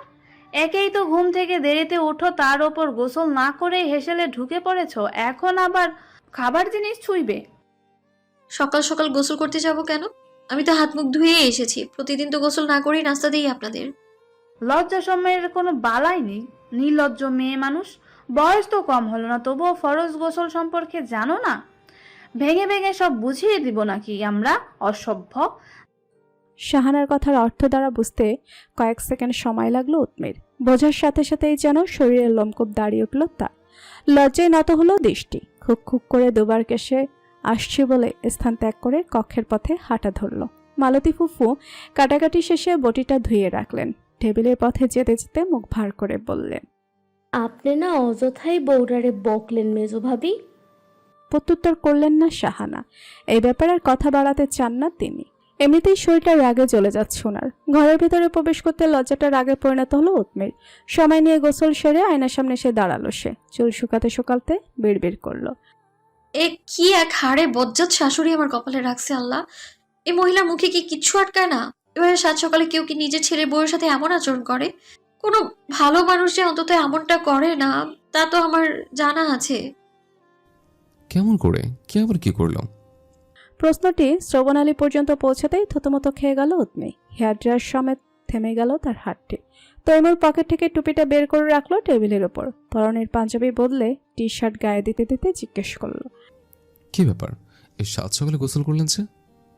প্রশ্নটি খুব নিখুঁতভাবে এড়িয়ে গিয়ে পাল্টা প্রশ্ন ছুড়ল উৎমি। আপনি আজ আমায় ডাকলেন না কেন? ডেকেছে কিন্তু ওঠেননি। উঠিনি? হ্যাঁ, ওঠেননি। তাছাড়া আমার আজ উঠতে একটু দেরি হয়ে গেছিল, তাহাজ্জুদ মিস করেছে। ফজর আজানে ঘুম ভেঙেছে। আপনাকে অনেকবার টাকাটাকি করার পরেও আপনি আরও ওঠেননি। তাই বলে হার মেনে নিবেন? আমি মানছি আমি একটু অলস, সহজে কারো ডাকে ঘুম থেকে উঠি না। তাই বলে আপনার হার মেনে নেওয়া একদম চলবে না তাইমুর সাহেব। আচ্ছা, তারপর? ডাকাডাকিতে কাজ না হলে পানি ছিটাবেন? ঘুমন্ত বউয়ের মুখে পানি ছিটাবো? এমন অন্যায় কাজ আমার দ্বারা সম্ভব নয়। তবে অন্য কোনো পদ্ধতি ব্যবহার করতে পারি। অন্য পদ্ধতি? হুম। যেমন? আদর, সোহাগ। কি? বড় বড় লেখকদের উপন্যাসে পড়েছে বউ হচ্ছে তুলোর মতো নরম এবং ফুলের মতো সুন্দর। এদের বশে আনতে হলে, ঘুম ভাঙাতে হলে, কাজ করাতে হলে আদর থেকে বড় কোনো ওষুধ আর নেই। আপনি আর আপনার বই দুটোই অকাজের। অকাজের আমি? হ্যাঁ, ঝগড়াঝাটি বন্ধ করে খেতে আসুন তো। আমি ঝগড়াঝাটি করছি? কথার বিপরীত উৎমির চোখ রাঙিয়ে তাকাতেই হেসে ফেলল তৈমুর। হাতের সাহায্যে চুলগুলো ব্যাক ব্রাশ করতে করতে নিচে যাওয়ার উদ্দেশ্যে পা বাড়ালো। খাবার নিয়ে পুট্টের অপেক্ষায় টেবিলে বসে আছেন শাহানা, সাথে কারোর সঙ্গে উচ্চস্বরে আহ্লাদি হয়ে গল্প করছেন। খাবার ঘরে এসে বড় বোনকে দেখে কিছুটা চমকালো তৈমুর, শুধালো। তুমি আবার কখন এলে বুবু? খেতে খেতে উত্তর দিল তিথিয়া। এই তো এলাম যে মিনিট 5 হয়েছে। আমার হাতের রান্না খিচুড়ির গন্ধে আর দেরি না করে সঙ্গে সঙ্গে হাত ধুয়ে খেতে বসে পড়লাম। তা দুলাভাই, ওরি মিলি ওরা কোথায়? তোর দুলাভাই দোকানে, একেবারে দোকান বন্ধ করে জুম্মার নামাজ পড়ে তারপর আসবে। আর ওরি মিলি ওরা ঘরে গিয়েছে। থাকবে তো কয়েকদিন? দেখি, আমার কথা মনে পড়ছিল তাই চলে এলাম। উৎমি দাঁড়িয়ে শুনছিল সেসব কথা। শাহানা গম্ভীর কণ্ঠে তার উদ্দেশ্যে বললেন। দাঁড়িয়ে থেকো না তো, তুমিও খেতে বসে পড়ো। শাশুড়ির আদেশ অমান্য করল না উৎমি, তৈমুরের পাশের চেয়ারটিতে বসে পড়ল। তিথিয়ার যেন মোটেও ভালো লাগলো না এই দৃশ্যটি। ভেতরে ভেতরে চরম ঈর্ষান্বিত হলো সে। তৈমুর খাবার খেতে খেতে মায়ের প্রশংসায় পঞ্চমুখ হয়ে বলে উঠল। কতদিন পর আপনার রান্না করে খিচুড়ি ডিম ভাজি খাচ্ছি আম্মা। এখনো সে পুরনো স্বাদ। রান্নার কাছে রেস্তোরাঁ বড় বড় শেফদের রান্নাও তুচ্ছ। সকলের সামনে পুত্রের নিকট থেকে প্রশংসা পেয়ে আনন্দিত পুলকিত হয়ে উঠল শাহানার মন, যার রে সোনার মুখশ্রিত ফুটে উঠল সাহসে। আরেক চামচ প্লেটে দিতে দিতে বললেন। আমি তো আরো ভয় পেয়েছিলাম কোনো ভুল না হয়ে যায় আবার। তোর বাবা মারা যাওয়ার পর থেকেই তো আর রান্না বান্নায় তেমন একটা করাই হয় না, যা একটু চাটাই শুধু বানাতাম। কে যে বলেন না আম্মা, আপনার হাতে জাদু আছে। খুন্তি ছুঁয়ে দিলেই তার সুস্বাদু হয়ে যাবে। পাজি ছেলে, খা চুপ করে। লাজুক কণ্ঠে বললেন তিনি, কিন্তু তৈমুর মোটেও থামল না। কথার ফাঁকেই বলে উঠল। আপনার রান্না ছাড়া আমার পেট ভরলেও মন কখনো ভরে না আম্মা। খেয়েও তৃপ্তি পায় না। ও তুমি কি আপনার রেসিপিগুলো একটু শিখিয়ে দিন, আমার জন্য ভালো হয়। রোজ রোজ তবে আমার সুস্বাদু রান্না খেতে পারতাম। বাক্যগুলো শ্রবণাতীত হতেই অধরের হাসি মিলিয়ে গেল মামের। গলা ছাড়লেন শাহানা, মুখখানা গম্ভীর করল। পুত্রবধূর সামনে ছেলের এমন প্রশংসার নির্ধাতায় বলা কথাগুলো ওনার ভেতরের গর্ববোধ বাড়িয়ে দিল। এদিক দিয়েই তো ওনার জয়। যেখানে বড় পুত্র কখন স্ত্রীর সম্মুখে মায়ের প্রশংসা করতে পারেনি, সেখানে ছোট ছেলে তা করে দেখিয়েছে। বাঁকা চাহনিতে উৎমির পানে তাকিয়ে পুত্রের উদ্দেশ্যে বললেন। তোর বউ কি আর আমার রান্না ভালো লাগবে? কথাটা শুনে খাওয়া থামিয়ে শাশুড়ির মুখশ্রীতে দৃষ্টি স্থির করে উৎমি।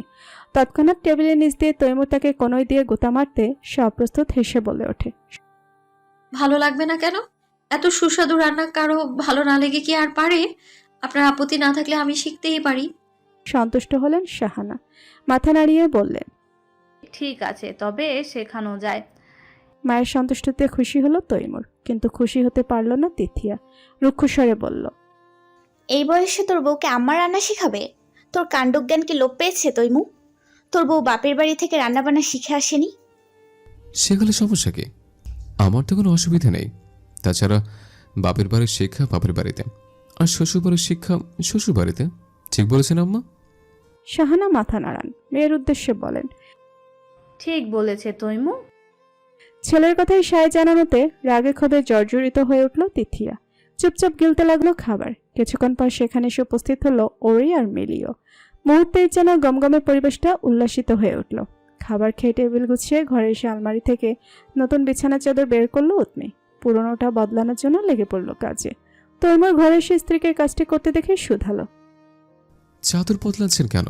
এটা তো নতুন চাদর। নতুন চাদর? কিন্তু আমি এসে থেকে তো এই চাদরটাই বিছানায় দেখেছি। তো আপনি এসেছেন যে মাসও তো বেরোয়নি।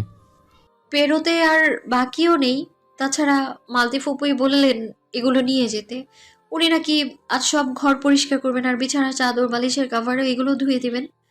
ছোট্ট করে ওহ বলে বুকসেল থেকে একটা বই নিয়ে আবারও চলে যাওয়ার জন্য উদ্যত হয় তৈমুর। তৎক্ষণাৎ উৎমি কাজ করতে করতে তার উদ্দেশ্যে প্রশ্ন ছুড়ে। আপনার বড় বোন কি বেশিরভাগ সময় এই বাড়িতে পড়ে থাকে? ললাটে ভাঁজ পড়ে তৈমুরের। পাল্টা প্রশ্ন করে। এবারে তো পড়ে থাকে মানে? কিছুটা অপ্রস্তুত হলো উৎমি, আমতা আমতা করে বলল। আসলে বোঝাতে চেয়েছি এখানেই থাকেন নাকি, কদিন আগেই না চলে গেলেন, তাহলে আবার এলেন যে? বুবু আম্মাকে খুব ভালোবাসে, ওনাকে ছাড়া বেশি দিন থাকতে পারে না, তাই যখন ইচ্ছে হয় চলে আসে, আবার যখন ইচ্ছে হয় চলে যায়। ও, তা বাচ্চাদের লেখাপড়ার সমস্যা হয় না? আর আপনার দুলাভাই, ওনার খাওয়া দাওয়া? না, বাড়িতে কাজের লোক রয়েছে। দুলাভাইয়ের বাড়িও তেমন একটা দূরে নয়, এই ধরুন ৮ ঘন্টার পথ। আর ওরি মিলি নিজেদের কাজ নিজেরাই করতে পারে, ওদের স্কুলও বাড়ির কাছাকাছি। তার মানে আপার বিয়ে তো কাছাকাছি হয়েছে, তাই না? আগ্রহ নিয়ে জিজ্ঞেস করলো। তৈমুর আর গেল না, দরজার কাছ থেকে ফিরে এসে চেয়ারে বসলো। বলল, না, বুবু শ্বশুরবাড়ি মাওনা, তাদের ছিল যৌথ পরিবার, ওখানেই সবার বাস। তাহলে আলাদা থাকে? হ্যাঁ, বুবুর বিয়ে হয়েছিল কৈশোরে, তখন মনে হয় সে ৯ম শ্রেণীতে পড়ে। বিয়ের ১ বছরের মাথায় আমার জোরাজোরিতে আর না পেরে বাবা নিজেই বুবুর জন্য কাছাকাছি একটা প্লট কিনেন। তারপর ওখানকার কাজকর্ম হয়ে যাওয়ার পর দোলাভাই আর বুবুর মাওনা থেকে শিফট করে ওই ফ্ল্যাটে, আর তখন থেকে ওখানে তাদের বসবাস। একসময় দোলাভাইও চাকরি বাকরি ছেড়ে শুরু করেন রেস্তোরাঁ ব্যবসা। এখন অবশ্য সেই ব্যবসা বেশ ফুলে ফেপে উঠেছে। ওনার শ্বশুর শাশুড়ি ননদ দেবর কেউ ছিল না? ছিল, তবে মেয়ের জন্মের আগে দোলাভাইয়ের বাবা মা মারা গেছে, আর ননদ দেবরদেরও বিয়ে হয়ে গেছে। ওরা এখন নিজেদের নিয়ে ব্যস্ত, বিভিন্ন অনুষ্ঠান ছাড়া তাদের সাথে আর তেমন একটা দেখা হয় না। চাদর বিছিয়ে আয়েশ করে বসলো উৎমি। কিছু একটা মুখ ফসকে বের করতে গিয়ে হলো না। জোরপূর্বক নিজেকে দমিয়ে রেখে কয়েক সেকেন্ড সময় নিল, পুনরায় শুধালো। আপনাদের ভাই বোনদের মধ্যকার বয়সের পার্থক্য অনেক, তাই না? অনেক বলতে? না মানে আমার ভাইয়া আর আমার বয়সের পার্থক্য 6, আবার আমার আর উষার বয়সের পার্থক্য 3, কিন্তু আপনার আর আপার বয়সটা মিলছে না। দম ছাড়ে তৈমুর, ম্লান হেসে বলে, আমি হচ্ছে আমার বাবা মায়ের শেষ বয়সের সন্তান। বলেছিলাম না আমার বিয়ে হয়েছিল অল্প বয়সে, তখনকার মেয়েদের তাড়াতাড়ি বিয়ে দেওয়া হতো। আর বিয়ের বছর 2 পরে আমার বুবুর জন্ম, তখন আমার বয়স হবে হয়তো 15-16। তারপর বুবুর জন্মের ঠিক 12 বছর পর জন্ম হয় আমার ভাইয়ের, এর 4 বছর পর আবার আমার জন্ম। ভীষণ অবাক হয় উৎমি, আশ্চর্যান্বিত কণ্ঠে বলে, তার মানে আপনার আর আপার বয়সের পার্থক্য 16? ক্যালকুলেশন তো তাই বলছে। তাহলে ওনার বিয়ে তো আপনার জন্মের আগে হয়েছে। না, জন্মের পর হয়েছে। কিভাবে? 9ম শ্রেণীতে থাকতে বিয়ে হলে তো 14-15তে হওয়ার কথা। বুবু লেখাপড়া তেমন একটা ভালো ছিল না, বলতে গেলে ফাঁকিবাজ ছিল। কোন ক্লাসের বার্ষিক পরীক্ষায় যেন 2বার ফেল করেছিল। ওহ, তাহলে ওরে মিলিয়ে এত ছোট কেন? স্ত্রীর এত শত প্রশ্নে হেসে ফেলল তৈমুর। বলল, একের পর এক উদ্ভট সব প্রশ্ন আমার ঠোঁটের আগে থাকে, তাই না? তো আমি জানতে চাইবো না? বুবুর বিয়ের 3 বছরের মাথায় একটা ছেলে সন্তান হয়েছিল, কিন্তু সে ছেলে জন্মেছিল হার্টের সমস্যা নিয়ে। চিকিৎসা চলছিল, কিন্তু শেষমেশ তাকে আর বাঁচানো যায়নি। 5 বছর বয়সে মারা যায় সে। সেই শোকে ধীরে ধীরে বুবুর অবস্থা খুবই খারাপ হয়। খারাপ বলতে মানসিকভাবে অসুস্থ হয়ে যায়। চোখের সামনে সন্তানের মৃত্যু কতটা কষ্টদায়ক ভাবুন তো। এরপর বাবা তাকে বাড়িতে এনে কত বড় বড় ডাক্তার দেখিয়ে চিকিৎসা করিয়ে যে ঠিক করেছেন। আর তার বেশ কয়েক বছর পর শূন্য কোল আলো করে পৃথিবীতে আসে ওরি। ওরির এই আগমনে যেন পুরোপুরি সুস্থ হয়ে ওঠে বুবু। আর তার 5.5 বছর পর আসে মিলে। তার উপর বাবা মায়ের প্রথম সন্তান বুবু। বুবুর জন্মের প্রথম 12 বছর পর্যন্ত সেই বাবা মায়ের একমাত্র সন্তান ছিল, তাই বাবা আম্মা বুবুকে একটু বেশি ভালোবাসেন। আর এই ঘটনার পর থেকে আম্মা একটু বেশি গুরুত্ব দেন। কথাগুলো শুনতে শুনতে হাঁফিয়ে ওঠে উৎমি। ঢকঢক করে গ্লাসের পানিটুকু খেয়ে বলে, এত হিস্ট্রি, আমার তো পুরো মাথা আওলাঝাওলা হয়ে গিয়েছে তাইমুর সাহেব। এতটুকুতেই? পুরো পরিবেশ সম্পর্কে জানলে তো তবে আতপাগল হয়ে যাবেন। বলেই হাসে তৈমুর। চোখ রাঙিয়ে তাকায় উৎমি, পুনরায় বলে, একটা ব্যাপার খেয়াল করেছেন আপনি? কোন ব্যাপার? আপনার বোনও কিন্তু নিজের শ্বশুর শাশুড়ি নিয়ে সংসার করতে পারেনি, বরং তাদের রেখে বিয়ের পরপরই স্বামীকে নিয়ে আলাদা হয়ে গিয়েছিল। আর আপনার বাবা মাও এতে সম্পূর্ণরূপে সমর্থন করেছিল তাকে। অথচ আপনার সেই মা এখন আর আপনার ভাবিকে সহ্য করতে পারে না। কেন বলুন তো? শুধুমাত্র উনি ওনার স্বামীকে নিয়ে আলাদা থাকেন বলে। এদিকে বিয়ের পর বাবার বাড়িতে গিয়ে দুদিনও আমি থাকতে পারিনি, কিন্তু আপনার বোন তার স্বামী সন্তান ফেলে নিজের সব দায়িত্ব পালন না করে যখন তখন এখানে এসে থাকতে পারে। কেন থাকে? মায়ের কথা মনে পড়ে বলে? কি এক সমাজে বাস করি আমরা, তাই না? যেখানে নিজের মেয়ে যা করবে সব ঠিক, আর ছেলের বউয়ের হাঁটায় চলায় সবকিছুতেই দোষ। শাশুড়ির মেয়েরই একমাত্র বাবা মা আর বাপের বাড়ি আছে, কিন্তু আমাদের তো নেই। মেয়ে জামাই বউয়ের আবদার মেটালে সুপুরুষ, আর ছেলে তার বউয়ের আবদার পূরণ করলে হয়ে যায় কাপুরুষ, অবাধ্য, বউ ভক্ত। সমাজের এইসব আজে বাজে নিয়ম বদলানো উচিত। মানুষের চিন্তাধারাও বদলানো উচিত। তারও আগে বদলানো উচিত মা ভক্ত কাপুরুষদের। তাহলেই সমাজে শৃঙ্খলা ফিরবে, পারিবারিক অশান্তি কমবে। কঠোর গলায় কথাগুলো বলে তুলে রেখা চাদর আর বালিশের কভারগুলো নিয়ে চলে গেল উৎমি, কিন্তু তৈমুর ঠায় বসে রইল নিজ স্থানে। কথাগুলো পূর্বে কখনোই তার মাথায় আসেনি, কখনো ভাবার প্রয়োজন মনে করেনি, তবে স্ত্রী থেকে শুনে টনক নড়ে উঠল তার। ভাবতে বসলো সেসব নিয়ে। ঝর্ণা থেকে বর্ষণকৃত পানির ঝনঝন শব্দের সাথে বাথরুম থেকে ভেসে আসছে মেয়েলি কণ্ঠস্বরে গুনগুন গান। বাইরে থেকে সেই গানের শব্দমালা ঠাহর করা যেন বড়ই দুষ্কর। টানা 8 ঘন্টা সময় নিয়ে গোসল সেরে দরজা খুলে বাথরুম থেকে বেরিয়ে এলো উৎমি। মাথায় তার তোয়ালে পেঁচানো, আর হাতে ধৌত কাপড়ে বোঝাই নীল রঙের বালতি। পরনের ওড়না ঠিক করে ছাদে যাওয়ার উদ্দেশ্যে দরজার দিকে এগিয়ে গেল সে। ঠিক তখনই দরজার পর্দা সরাতে গিয়ে আচমকা শক্তপোক্ত কিছুর সাথে ধাক্কা খেল উৎমি। ব্যথাতুর স্থানে আঙুল ঘষে ব্যথিত সুরে চাপা আর্তনাদ করে বলে উঠল, চোখের মাথা খেয়েছেন নাকি?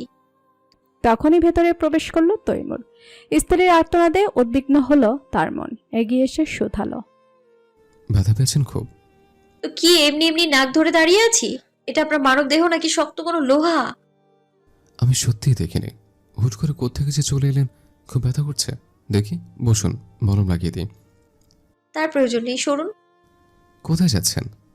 ছাদে কাপড় মেলতে। ছাদে? তা হঠাৎ করে সকাল সকাল গোসল করছেন যে? গতকাল আপনার মায়ের কথায় করেছিলাম ফরজ গোসল, তবে আজ করেছি কলেজে যাব তাই। ফিরতে ফিরতে দুপুর গড়িয়ে বিকেল হতে পারে। সারাদিন গোসল ছাড়া থাকবো কি করে? কলেজ? আজ আপনি কলেজ যাবেন? হ্যাঁ, ছুটি তো শেষ হয়ে গিয়েছে সেই বৃহস্পতিবারে, আর কাল ছিল সাপ্তাহিক ছুটির দিন। সেই অনুযায়ী আজ থেকে পুনরায় জয়েন করার কথা। কই বলেননি তো? ললাটে ভাঁজ পড়ে উৎমির, সন্ধিয়ান কণ্ঠে শুধায়, কি বলিনি? হুম, বলে কি আর জিজ্ঞেস করতাম? তা বললে তো হয় না। আমার স্পষ্ট মনে আছে আমি আপনাকে জানিয়েছিলাম, হয়তো আপনি ভুলে গিয়েছেন।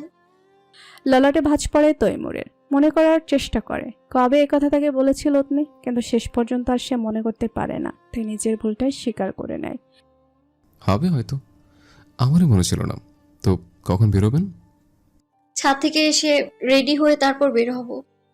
আচ্ছা, যান তবে। স্বামীর অনুমতি পেয়ে উৎমি আর দাঁড়ালো না, চলে গেল নিজের কাছে। আর তৈমুর গেল গোসল সারতে। টেবিলের উপর খাবারগুলো পরিবেশন করে ঢেকে রাখা। একে একে ঢাকনা সরিয়ে সবগুলো খাবারই দেখে নিল তিথিয়া। গলার আওয়াজ বাড়িয়ে ডাকলো, মালতী ফুপু, ও মালতী ফুপু। ডাক শুনে ছুটে আসে মালতী ফুপু। সাড়া দিয়ে বলে, কও। তুমি তো সময় মতো রান্নাবান্না শেষ করে টেবিলে এভাবে সাজিয়ে রাখার মতো মানুষ নাও। সবসময় রান্নায় দেরি করো, তাহলে আজ এত তাড়াতাড়ি সব শেষ হলো কি করে? এসবের কিছুই আমি করি নাই। তুরাক বাবারা যাওয়ার পর থেকে তৈমুর বাবার বউই 3 বেলা রান্না করে। আজকাও হেই করছে। সেই ভোরবেলা উঠা সব গোছগাছ কইরা তারপর ঘরে গেছে।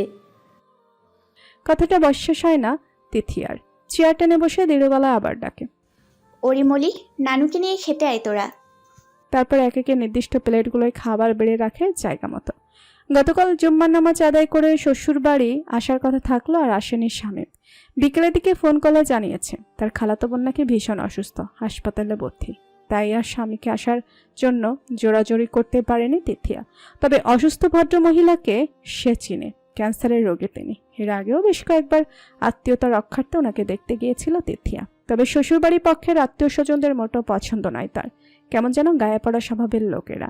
আর এই গায়ে পড়া স্বভাবের অত্যধিক ভালো মানুষ তিথিয়ার একদমই ভালো লাগে না, বরং এরা যেন তার 2 চোখের বিষ।